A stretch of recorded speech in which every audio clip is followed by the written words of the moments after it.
Hi everyone, Aaron with Perfect Postures, and today I want to talk a little bit about your torso deviations. And your torso, we're talking about from your waist all the way up to your head.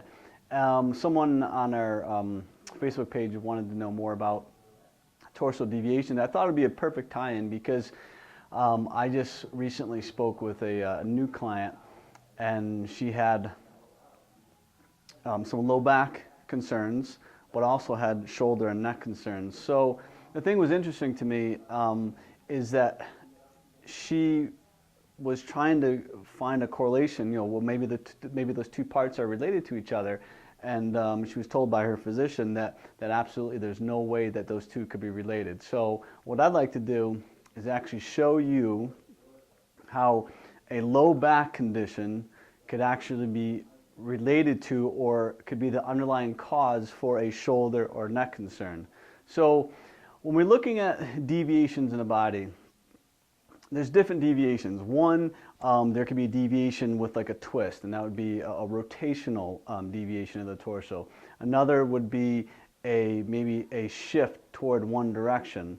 So if we focus more on the shift, because someone wanted to know more about that, the shift is there for a reason. A lot of people just think, well, that's just the way I am, or maybe it's because of my work environment, and that could be true, or past injuries. However, typically when we do an evaluation, if we see a shift, let's say to the right side, a lot of times the shift is due to an elevation in the pelvis. So the torso kind of moves away from it, and then the torso shifts kind of back over to the other side again. So if someone had a low back condition due to an elevated pelvis, but then the torso shifted because of the elevated pelvis, and then this shoulder kind of came down a little bit, you kind of have this like the zigzag effect going on.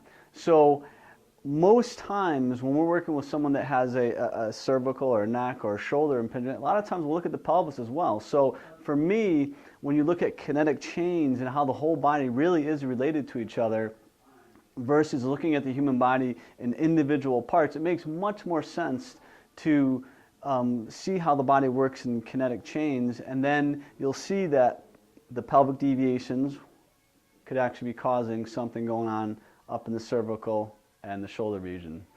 So stay tuned. I'm going to show you just a quick corrective exercise that'll help some of the deviation. We're going to tie that into more of what the pelvis was doing also. So stay tuned for that. But if you have any other requests, if there's certain things that you'd like to hear about, please shoot us an email or just shoot us a little message on the Facebook, and we'll get to it. Thank you very much, and stay tuned.